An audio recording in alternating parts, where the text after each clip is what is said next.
बिस्मिल्लाहिर्रहमानिर्रहीम। अस्सलाम वालेकुम व्यूवर्स। आज मैं आप लोगों के लिए अरबी पराठे की रेसिपी लेकर आई हूँ, जिसको आप लोग मुतब्बक के नाम से भी जानते हैं। बहुत ही मज़ेदार बनके तैयार होता है। मैं आपको बहुत आसान तरीके से बनाना बताऊँगी। इसके लिए ना ही आपको कोई आटा गूंदना पड़ेगा, ना ही इसको बेलना पड़ेगा। बहुत ही आसान तरीके से और मिनटों में बनके तैयार हो जाता है। ये कराची में ये बहुत ज़्यादा फेमस है। लोग दूर दूर से इसको लेने के लिए जाते हैं, क्योंकि ये बहुत कम जगहों पे अवेलेबल होता है। आज मैं आप लोगों को घर में बहुत मज़ेदार से बनाना बताऊंगी। फिर उसको स्पेशल अरबी पराठे की रेसिपी, जो कि बहुत आसान तरीके से आप घर में बना के तैयार कर सकते हैं। तो इस वीडियो को लास्ट तक ज़रूर देखिएगा। अगर आप मेरे चैनल पर नए हैं तो मेरे चैनल को सब्सक्राइब करें, साथ साथ ऑल नोटिफिकेशन को क्लिक करें। इससे आने वाली मेरी हर नई वीडियो की नोटिफिकेशन आपको सबसे पहले मिलेगी। वीडियो अच्छी लगे तो लाइक एंड शेयर करना ना भूलें। तो चलिए ये वीडियो स्टार्ट करते हैं। तो यहाँ पर एक मैंने पैन ले लिया है। इसमें ऐड कर देंगे 3 टेबलस्पून के बराबर कुकिंग ऑयल। फिर हम इसके अंदर ऐड करेंगे लहसुन अदरक का पेस्ट 1 टेबलस्पून के बराबर। इसको हल्का सा फ्राई कर लेंगे। फिर हम इसके अंदर ऐड करेंगे कीमा 250 ग्राम के बराबर। 1 पाव कीमा है ये चिकन का। इसको मिक्स करेंगे। इसका कलर चेंज होने तक इसको कुक करेंगे। तकरीबन 1 से 2 मिनट लगेंगे इसको पकने में।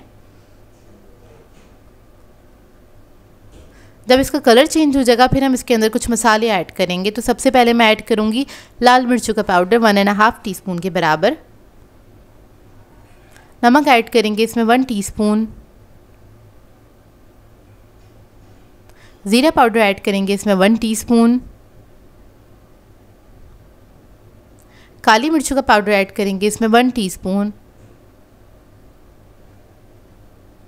गरम मसाला ऐड करेंगे इसमें 1/2 टीस्पून। अब ये मसाले ऐड करके इसको मिक्स करेंगे अच्छी तरीके से और इसको 1 से 2 मिनट तक कुक कर लेंगे।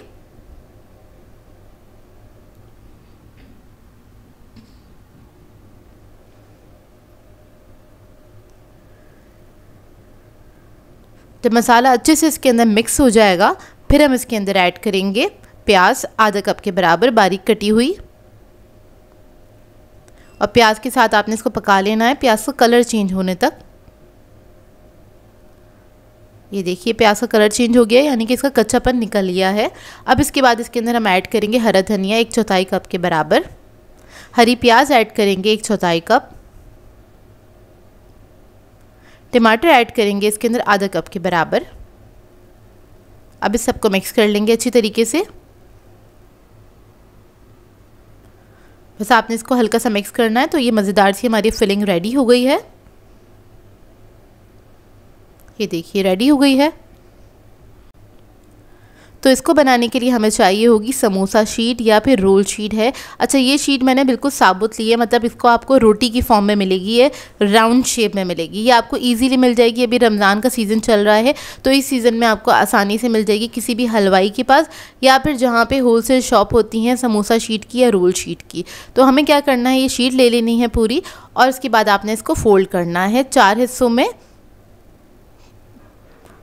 और क्योंकि ये थोड़ी सी अनइवन होती है इसको हमने इवन करना है। तो इसको आपने कॉर्नर से इस तरह से काट लेना है। और ये बहुत बड़ी साइज़ की होती है, क्योंकि उन लोगों के पास बड़े बड़े से तवे होते हैं जिसके ऊपर ये शीट्स बना रहे होते हैं। तो ये घर में बनाना पॉसिबल नहीं होगा, इसलिए मैंने मार्केट से रेडीमेड ले ली है।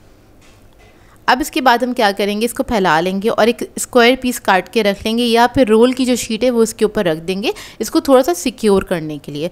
इसके ऊपर हम ऐड कर देंगे जो हमने फिलिंग बनाई थी, वो ऐड कर देंगे इसके ऊपर। अच्छी क्वांटिटी में ऐड कर दीजिएगा और इसको आपने फैला लेना है कुछ इस तरह से। और बीच में से थोड़ा सा होल कर दीजिएगा इस तरह से। इसके अंदर हम ऐड करेंगे 1 अदद अंडा। तो आपने कच्चा अंडा ही ऐड करना है इसके अंदर और इसके बाद इसको मिक्स कर लेना है, लेकिन एहतियात से मिक्स करिएगा। बस ये फिलिंग के ऊपर ही रहे, लेकिन इससे बाहर ना निकले, नहीं तो आपका जो ये पराठा है ये ख़राब हो जाएगा। मतलब इसको बनाने में आपको थोड़ी मुश्किल होगी। तो मैंने बस फिलिंग के ऊपर ही फैला दिया इसको।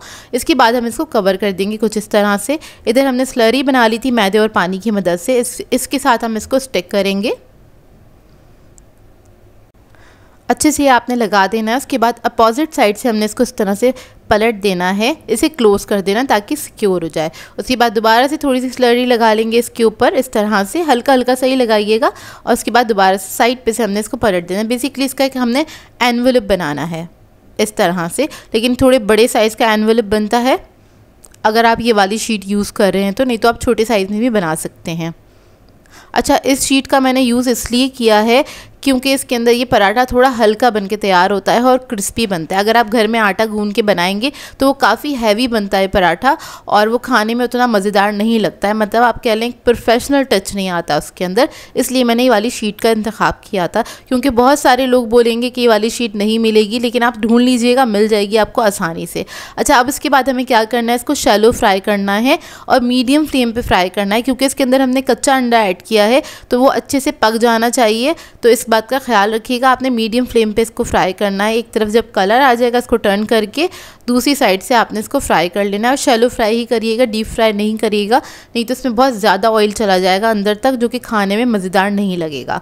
तो देखिए दोनों तरफ से ये फ्राई हो गया। अब इसको हम निकाल लेंगे और ये सुपर क्रिस्पी बन के तैयार होता है। इसको आपने कट करके और उसके बाद सर्व करना है।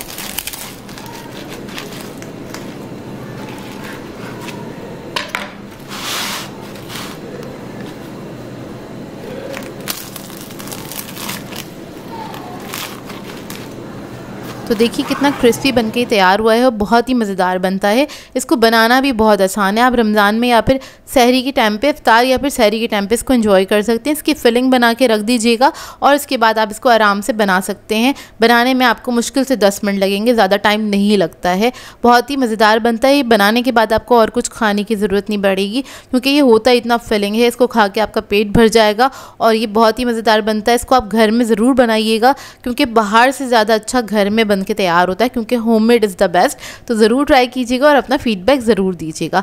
सो व्यूअर्स, अगर आप लोगों को मेरी रेसिपीज़ अच्छी लगती हैं तो मेरे चैनल को सब्सक्राइब करें, लाइक करें, कमेंट ज़रूर किया करें, शेयर भी ज़रूर किया करें अपने फ्रेंड्स के साथ, फैमिली के साथ। तो मुझे अपनी दुआ में याद रखिएगा। अल्लाह हाफ़िज़।